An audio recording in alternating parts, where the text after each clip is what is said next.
জনাব শামীম ওসমান, আপনাকে আমাদের অনুষ্ঠানে পেয়ে আমরা আপনাকে আমরা কি বলবো, আমরা খুবই উৎফুল্ল এবং আমরা অনেকগুলো বিষয় নিয়ে আপনার কাছে জানতে চাইবো। আপনাকে আমাদের অনুষ্ঠানে আবারও ধন্যবাদ খালেদ ভাই।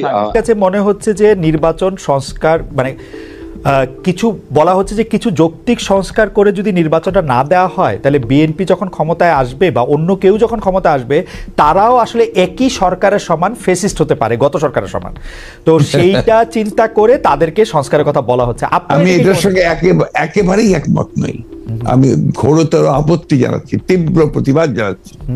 বিএনপির সঙ্গে ফ্যাসিস্ট আওয়ামী লীগের তুলনা করার কোনো কারণই থাকতে পারে না। কারণ বিএনপি ইজ এ পার্টি যে দলটা বহুদলীয় গণতন্ত্র নিয়ে এসেছে। আওয়ামী লীগ একদলীয় শাসন ব্যবস্থা বাকশালে ছিল, আমরা বহুদলীয় গণতন্ত্র নিয়ে এসেছি। আমরা সংসদীয় গণতন্ত্র নিয়ে এসেছি, ম্যাডাম জিয়া নিয়ে এসেছেন। আমরা তত্ত্বাবধায়ক সরকার বিধান পাশ করেছি পার্লামেন্টে, এবং আমাদের কাছে ফ্যাসিস্ট আবার এখন পর্যন্ত তো প্রশ্নই উঠতে পারে না। আমাদের যে পার্টির স্ট্রাকচার, আমরা যে কাজ করেছি সেগুলো সমস্ত গণতন্ত্রের পক্ষে গেছে, এবং 14 বছর লড়াই করেছি তো ফ্যাসিস্ট হওয়ার জন্য নয়, গণতন্ত্রকে প্রতিষ্ঠা করবার জন্য।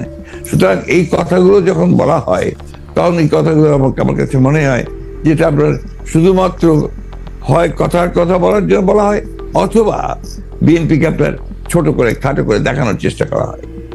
কিন্তু এইখানে তো পাশাপাশি আরো দুইটা সত্য আছে। একটা সত্য হচ্ছে যে বিএনপিও তো আসলে ক্ষমতায় ভারসাম্যের কথা বলছে, এবং সেই ক্ষমতায় ভারসাম্যের কথা বলতে গিয়ে এই প্রধানমন্ত্রী, উপপ্রধানমন্ত্রী, রাষ্ট্রপতি, উপরাষ্ট্রপতি জাতীয় সংস্কারের কথা বলছে, এই বিষয়টি যেমন আছে।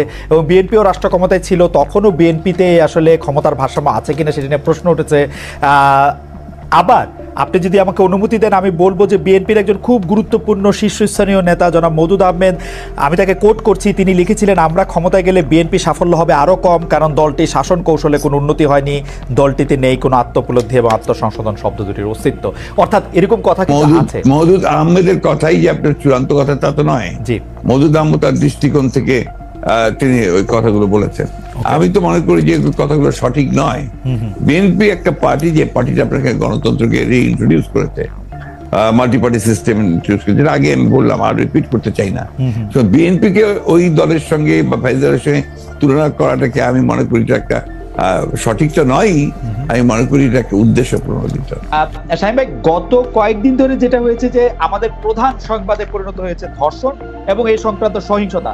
আপনি বক্তৃতায় বলেন আপনার চেয়ে বড় মাস্তান আর নাই, অন্য দলকে সামলাতে পুলিশ বা অন্য বাহিনীর দরকার নাই আপনার, আপনি তো একা নন, নিশ্চয়ই বাংলাদেশের সবগুলি জায়গায় আপনার মতো এরকম, আমি যদি মাস্তান শব্দটি ব্যবহার নাও করি, এরকম রয়েছে। তারপরও এই ধর্ষণ এবং এই সংক্রান্ত সহিংসতা কেন হচ্ছে?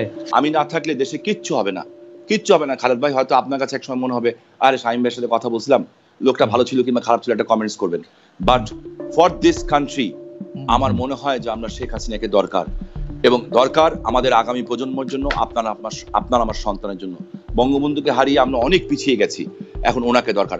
আমি বলতে চাচ্ছি যে একজন সাধারণ মানুষ হিসাবে, একজন কন্যার বাবা হিসাবে, একজন মায়ের সন্তান হিসাবে, একজন স্ত্রীর স্বামী হিসাবে, একজন বোনের ভাই হিসাবে, এবং আমি মনে করি আমি আর আপনার অনুভূতির মধ্যে এখানে কোনো পার্থক্য নাই, যারা আমরা মনুষ্যত্ব নিয়ে চলি।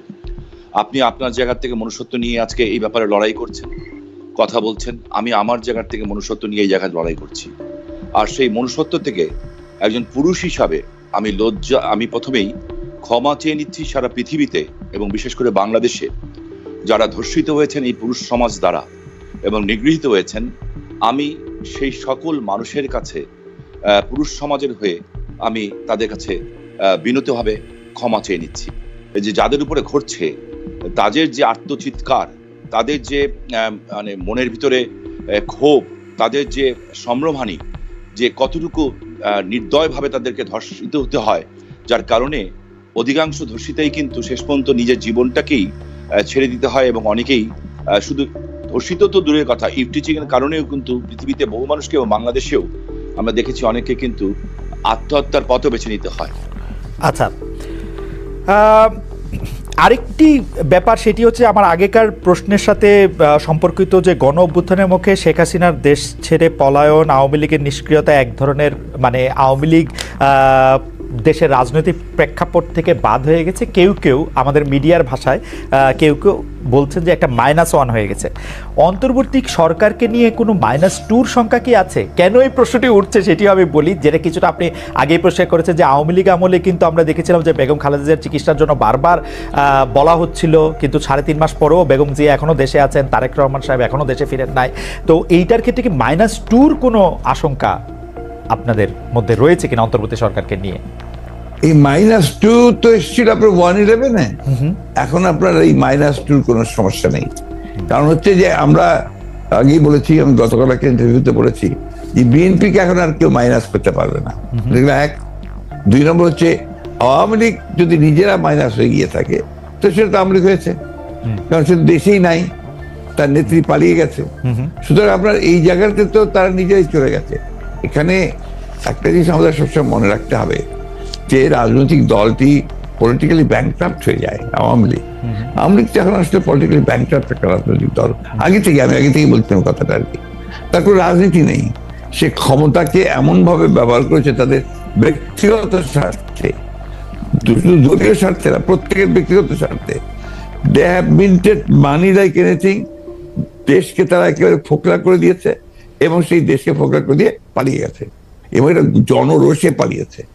নর্থদের যে কোনো মিলিটারি কু বা কিছু হয়েছে, পিপলস রেথ, জনরোষ, সেই রোষে তাকে পালিয়ে জীবন বাঁচাতে পালিয়ে যেতে বাধ্য হয়েছে। এই বিষয়গুলো আমাদের মাথায় রাখতে হবে। আমরা কোনো মতেই যেন চেষ্টা না করি যে এটাকে কোনো মতে খাটো করা। The fascist Awami League regime এতে বাধ্য হয়েছে দেশ থেকে পালিয়ে যেতে জনরোষে। ওকে, গত 15 বছরে আওয়ামী লীগের শাসনকে যে ফেসিবাদী বলা হচ্ছে এবং তার যে পালিয়ে যাওয়াটা, যেটি আসলে আপনি এখন বর্ণনাও করলেন, দুর্নীতি, তারপরে নানা ধরনের নানা কারণে, কিন্তু তার পেছনে আপনাদের আমলে যে 20 বছর আগে 21 আগস্টে গ্রেনেড হামলা, বিচারকদের বয়স বাড়িয়ে তত্ত্বাবধায়ক সরকারকে প্রশ্নবিদ্ধ করার মাধ্যমে শেখ হাসিনাকে কর্তৃত্ববাদী শাসনের দিকে নিয়ে যাওয়া, এ নিয়েও আসলে নানা ধরনের আলোচনা আছে। এই দুটি ঘটনা যদি হাইন্ডসাইট আপনি একটু দেখেন, যে মানে যেগুলি হচ্ছে ক্রাইমের ঘটনা, অর্থাৎ হচ্ছে 21 আগস্টের গ্রেনেড হামলা, 10 ট্রাক অস্ত্র, আবার অন্যদিকে তত্ত্বাবধায়ক সরকার ব্যবস্থাটাকে একটা এরকম জায়গায় নিয়ে যাওয়া, এই দুটিকে আপনি আপনার মূল্যায়ন আমরা একটু শুনতে চাই। যে দুটি আপনার 21 আগস্টের যে ঘটনা, এই ঘটনার সঙ্গে বিএনপিকে জড়িত করা এবং বিশেষ করে তারেক রহমান সাহেবকে জড়িত করা, এটা পুরোপুরি ভাবেই রাজনৈতিক উদ্দেশ্য প্রণোদিত। এটা কোনো মতেই বিএনপি এর সঙ্গে জড়িত তো নয়ই, বরঞ্চ আমি মনে করি যারা বিএনপিকে শত্রু হিসেবে চেনে তারা জড়িত, এবং এখানে বেনিফিশিয়ারি কারা হয়েছে সেই বিষয়টা আমাদেরকে অবশ্যই লক্ষ্য রাখতে হবে। 21 আগস্টের মামলায় who was the beneficiary? Beneficiary was Awami League. কারণ বিএনপি ক্ষমতায় থেকে সে এমন কোনো ঘটনা ঘটাবে কেন যে ঘটনাটা তার বিপক্ষে যাবে? এটা 1 নম্বর। আর আপনি যে প্রসিডিংস গুলো দেখেন সমস্ত, আপনি তো একসময় বিচার বিভাগের মানুষ ছিলেন, দেখবেন যে তারেক সাহেবকে এখানে জড়িত করা হয়েছে 4টা আপনার আইও চেঞ্জ করার পরে। সর্বশেষ যে আইও নিয়ে আসা হয়েছে সে হচ্ছে আওয়ামী লীগ দলীয় ভুক্ত কাহার এখন যে আপনার নিজে থেকেই তাদের নির্দেশে সে এই চার্জশিটটা করেছে, যেটা কোনো সম্পর্ক নেই। অন্যদিকে যে আপনার মূল আসামি ছিল, ভদ্রলোকের নাম আমি বলে যাচ্ছি, মৌলানা মুফতি মোহাম্মদ, তিনি তাকে দিয়ে 164 দিন তাকে টর্চার করে তাকে দিয়ে একটা আপনার স্টেটমেন্ট করিয়ে নিয়েছিল। পরে দেখা গেছে যে উনি নিজেই সেটাকে আবার ভোগ করেছেন, বলেছেন যে এটা আমার কাছে আমাকে টর্চার করে নেওয়া হয়েছে। এবং দেখেন কিভাবে কি মারাত্মক ঘটনা, কোথায় চলে গিয়েছিল সবকিছু। এবং he was hang before the trial was complete.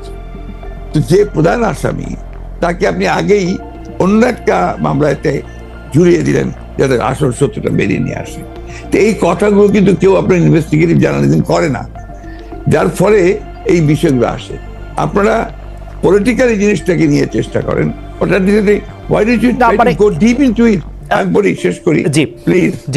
G please, investigative জার্নালিজমটা সিরিয়াসলি করেন এবং এটাকে ফাইন্ড আউট করেন যেটা আসলে ব্যাপারটা কি ছিল। সেটা করছেন না, করছেন যে বিএনপি কিন্তু সব করার জন্য করছেন। এটাকে আমি মনে করি এটা এক ধরনের রাজনৈতিক উদ্দেশ্য প্রণোদিত। ওকে।